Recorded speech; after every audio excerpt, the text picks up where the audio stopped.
Shalom, pada kesempatan kali ini saya akan menjelaskan mengenai Mesias sebagai Raja, Mesias sebagai Imam, dan Mesias sebagai Nabi.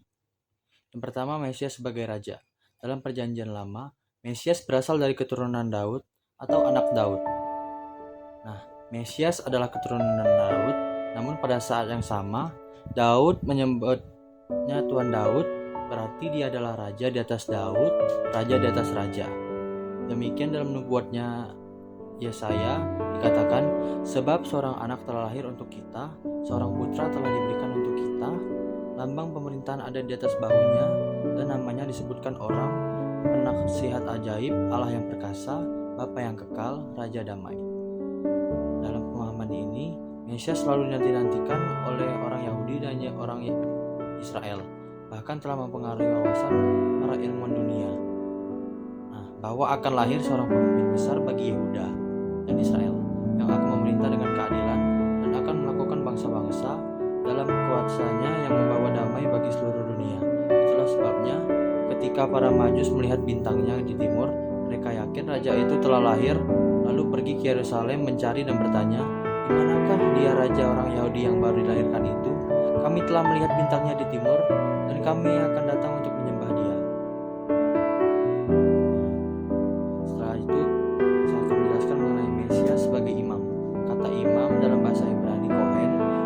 Pada orang yang diberikan tugas dan tanggung jawab atas segala sesuatu yang kudus.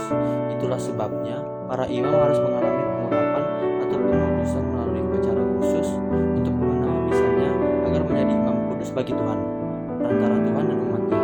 Mengenai keimaman Mesias, Daud mengatakan bahwa Tuhan telah bersumpah dan ia tidak akan menyesal. Engkau adalah imam untuk selama-lamanya menurut peraturan Melkisedek. Siapa itu Melkisedek? Melkisedek sendiri adalah imam Allah yang Maha Tinggi. Ia datang memberkati Abraham setelah Abraham kembali dari mengalahkan Kedorlaomer dan para sekutunya yang telah menaklukkan Sodom dan melawan Lot ponakannya. Melkisedek ini membawa roti dan anggur untuk melayani Abraham serta memberkatinya dan berkata, diberkatilah kiranya Abraham oleh Allah yang Maha Tinggi, pencipta langit dan bumi, dan terpujilah Allah yang Maha Kudus yang telah menyerahkanmu dalam tanganmu. Lalu Abraham memberikan kepadanya sepersepuluh dari semuanya. Selanjutnya, Imam Harun dan anak-anak Tuhan Allah pun memberi perintah kepada Musa, kau harus menyuruh agakmu Harun bersama-sama dengan anak-anaknya datang kepadamu dari tengah-tengah orang Israel. Selanjutnya, saya akan menjelaskan mengenai Mesias sebagai Nabi. Kristus adalah objek dan sekaligus subjek dari nubuatan perjanjian lama. Sebagai objek, ia adalah inti dari seluruh nubuatan para nabi perjanjian lama. Dan sebagai subjek, ia adalah pribadi dari nubuatan perjanjian lama itu sendiri, yang datang melakukan pekerjaan kenabiannya. Jadi Kristus bukan hanya menyatakan firman Tuhan, melainkan ia sendiri adalah firman Tuhan itu. Yesus adalah firman hidup sang pencipta yang menjadi manusia untuk berbicara langsung kepada kita umatnya. Yohanes menjelaskan bahwa firman itu telah menjadi manusia dan diam di antara kita, dan kita telah melihat kemuliaannya, yaitu kemuliaan yang diberikan kepadanya sebagai anak tunggal Bapa, penuh karunia dan kebenaran. Dialah firman hidup sang pencipta yang telah menjadi manusia. Rasul Yohanes menjelaskan bahwa apa yang telah ada sejak semula, yang telah kami dengar, yang telah kami lihat dengan mata kami sendiri, yang telah kami saksikan, dan yang telah kami raba dengan tangan kami tentang firman hidup, itulah yang kami tuliskan kepada kamu. Nah, dengan demikian, jelas bagi kita bahwa Yesus Kristus adalah Tuhan dan Juru Selamat umat manusia, pencipta dan penebus umat manusia dari dosa dan maut. Sehingga setiap orang yang percaya kepadanya diangkat dan dimuliakan menjadi anak-anak Allah pewaris kerajaan. Terima kasih. Shalom, sekarang saya akan menjelaskan tentang nama Yesus Kristus dan saya akan menjelaskan makna dari nama Yesus dan juga makna dari nama Kristus. Yesus Kristus. Yesus Kristus adalah nama pribadi dan gelar bagi dia yang lahir dengan predikat ilahi. Nama Yesus menjelaskan pribadinya dan nama Kristus menjelaskan siapa dia dalam jabatan pelayanannya secara resmi hadapan Allah dan manusia. Yang pertama, nama makna Yesus. Yesus, namanya ditegaskan kembali oleh malaikat Tuhan kepada Yusuf dalam mimpinya bahwa ia harus memberi nama Yesus kepada anak itu, seperti dalam Matius 1 ayat 21, yaitu karena dialah yang akan menyelamatkan umatnya dari dosa mereka. Yesus adalah nama pribadi juru selamat, penebus dosa umat manusia yang diutus ke dalam dunia oleh dorongan kasih Allah yang amat besar untuk menyelamatkan umat manusia. Karena begitu besar kasih Allah akan dunia ini, sehingga ia telah mengaruniakan anaknya yang tunggal, supaya setiap orang yang percaya kepadanya tidak binasa, melainkan beroleh hidup yang kekal, dalam Yohanes 3 ayat 16. Karya penebusan ini sudah direncanakan Allah sejak semula, tetapi Allah masih menunggu waktu yang tepat dalam pengamatan dan penentuan Allah sendiri menurut hikmatnya. Dalam Galatia 4 ayat 4-5 yang menyatakan, tetapi setelah genap waktunya, maka Allah mengutus anaknya yang lahir dari seorang perempuan dan takluk kepada hukum Taurat. Ia diutus untuk menebus mereka dan takluk kepada hukum Taurat supaya tidak diterima menjadi anak. Jadi, Yesus diutus ke dalam dunia pada waktu yang tepat sesuai rencana Allah. Setelah pada zaman dahulu, Allah berulang kali dan dalam berbagai cara berbicara kepada nenek moyang Israel dengan perantaraan nabi-nabi. Maka pada zaman akhir ia telah berbicara kepada kita dengan perantaraan anaknya yang telah ditetapkan sebagai hak menerima segala yang ada oleh Dia. Allah telah menjadikan alam semesta dalam Ibrani 1 ayat 1-2. Yang kedua, makna nama Kristus. Kata Kristus berasal dari bahasa Yunani, dari kata Kristos, dipakai untuk menerjemahkan kata bahasa Ibrani Hamaskia, artinya yang diorak, sama dengan arti Al-Masih dalam bahasa Arab yang berarti Sang Mesias. Semula Hamaskia atau Mesias merupakan istilah umum untuk penghabisan dan julukan bagi para raja, imam, dan nabi sebagai pertanda bahwa mereka itu adalah orang-orang yang diurapi oleh Tuhan. Namun di kemudian hari menjadi sebuah pengharapan khusus akan datangnya seorang pemimpin besar yang ilahi dan dari keturunan Raja Daud, yaitu satu pribadi yang akan tampil luar biasa melebihi Musa sebagai pembebas dari penjajahan Mesir, melebihi Harun sebagai imam besar dalam upacara korban di Kemah Suci, melebihi Daud sebagai panglima perang yang gagah perkasa, melebihi Elia sebagai nabi yang dahsyat dan sangat religius, dan sebagainya. Mesias itu adalah orang yang hebat, perkasa, dan berkuasa. Jadi dalam pemahaman orang Yahudi dan para ahli Taurat, Mesias yang akan datang itu akan membebaskan mereka dari penjajahan Romawi dan mengumpulkan kembali bangsa Israel dari segala penjuru, serta memimpin penyembahan di bait Allah dengan penuh kuasa dan wibawa, membawa damai bagi seluruh bangsa di dunia yang berpusat di Yerusalem. Terima kasih.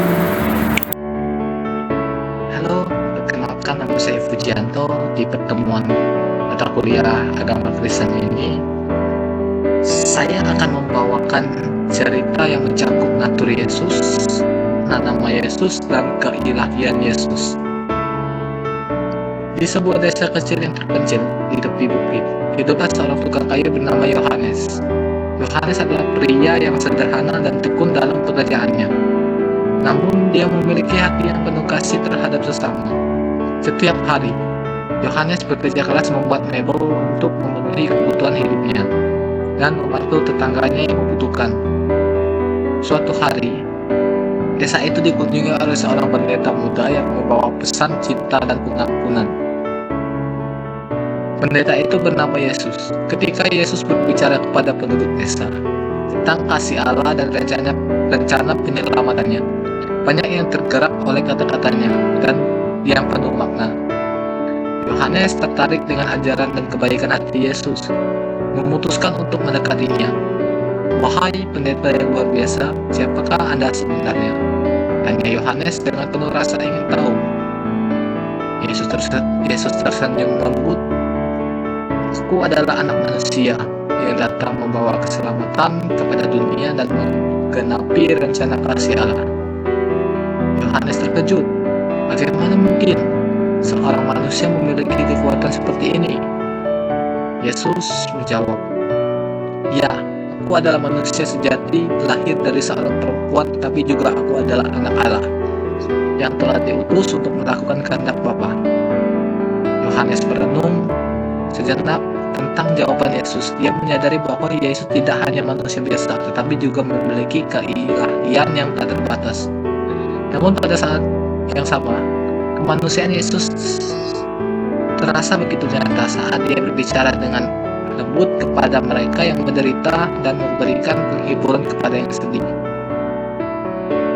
Di pertemuan itu, Yohanes mulai memahami bahwa nature of Jesus adalah perpaduan unik antara keilahian dan kemanusiaan dalam Yesus. Dia menemukan teladan sempurna tentang bagaimana mengasihi Allah dan sesama dengan sepenuh hati. Dan dengan tekad yang kuat, Yohanes memutuskan untuk mengikuti jejak Yesus, membawa cahaya harapan mereka yang membutuhkan. Oke, jadi poin-poin yang kita dapat dari cerita tersebut, yang pertama, kasih dan belas kasihan. Kasih dan belas kasihan menjadi tema utama baik dari Yesus maupun karakter lain dalam cerita. Yang kedua, kepedulian terhadap orang lain. Yang ketiga, teladan hidup. Yang keempat, keajaiban dan kepercayaan. Sekian dari saya. Terima kasih. Kelahiran Yesus Kristus adalah suatu mukjizat. Kelahirannya dari seorang perempuan menunjukkan bahwa dia benar-benar manusia dan menjadi sama dengan kita, yang walaupun dalam rupa Allah, tidak menganggap kesetaraan dengan Allah itu sebagai milik yang harus dipertahankan, melainkan telah mengosongkan dirinya sendiri dan mengambil rupa seorang hamba dan menjadi sama dengan manusia. Inilah yang disebut dengan pekerjaan Roh Kudus di dalam dirinya, di dalam kandungan Maria sebagai janin yang tak berdaya. Kematian Yesus Kristus merupakan pelayanan Kristus yang tidak pernah dilupakan oleh sejarah. Sebelum Kristus mati, ia harus melalui sejumlah penderitaan secara batin dari orang-orang terdekatnya, seperti Yudas yang mengkhianati dia, dan dari orang-orang sebangsanya, para imam, orang-orang Farisi dan Saduki, serta para ahli Taurat yang membenci dan menolak kehadirannya. Puncaknya, Yesus digiring ke atas bukit Golgota dengan memanggul salibnya sendiri. Ia dipakukan pada salib itu dan digantung bersama para penjahat. Ia sangat dihina dan dipermalukan. Tetapi kata-kata kutukan tidak keluar dari mulutnya. Sebaliknya, ia mengucapkan berkat pengampunan dosa bagi mereka yang menyiksanya. Ya Bapa, ampunilah mereka. Mereka tidak tahu apa yang mereka perbuat. Karena itu, penghujung kesengsaraannya ia berkata, sudah selesai. Lalu ia menundukkan kepalanya dan menyerahkan nyawanya. Kematian Yesus merupakan puncak karya Allah bagi umat manusia. Ia harus melewati semua ini dalam kenyataan hidupnya, bahwa ia benar-benar menanggung penderitaan oleh karena perbuatan dosa dan kejahatan manusia. Ia tidak menanggungnya secara nyata dalam tubuhnya, dan kematiannya adalah peristiwa sejarah terbesar bagi umat manusia, dan semua itu telah tercatat di dalam sejarah dunia. Kebangkitan Yesus Kristus benar-benar terjadi pada hari yang ketiga, yakni pagi-pagi benar pada hari pertama minggu itu. Kebangkitannya ditandai dengan gempa bumi yang sangat hebat, saat malaikat Tuhan turun dari langit ke kubur Yesus dan menggulingkan batu penutup kubur, lalu duduk di atasnya. Selanjutnya, Tuhan Yesus berkali-kali menampakkan dirinya kepada murid-muridnya selama 40 hari. Jadi, bukan hanya kepada Maria dan teman-teman yang mengunjungi kuburnya, tetapi juga kepada murid-murid dan semua orang percaya kepadanya, lebih dari 500 saudara. Kebangkitannya membuktikan kemenangannya atas kuasa maut, dosa, dan iblis, dan memberikan realitas pengampunan dosa kepada kita. Yesus Kristus naik ke surga dengan tubuh yang nyata, yang disaksikan oleh murid-murid dan semua orang yang percaya kepadanya. Ia menembusi langit dan mengalahkan segala kuasa kegelapan di udara. Yesus Kristus telah ditinggalkan dan duduk di sebelah kanan Allah Bapa. Karena itu, iblis tidak bisa datang lagi ke sana untuk menunding. Ia pergi ke surga untuk kepentingan kita, yakni untuk menyediakan tempat bagi kita dan menjadi imam besar bagi kita di hadapan Allah. Ia akan datang kembali sebagaimana ia naik ke surga. Apabila telah tiba waktunya, ia akan datang kembali di angkasa dan menjemput semua orang yang percaya kepadanya.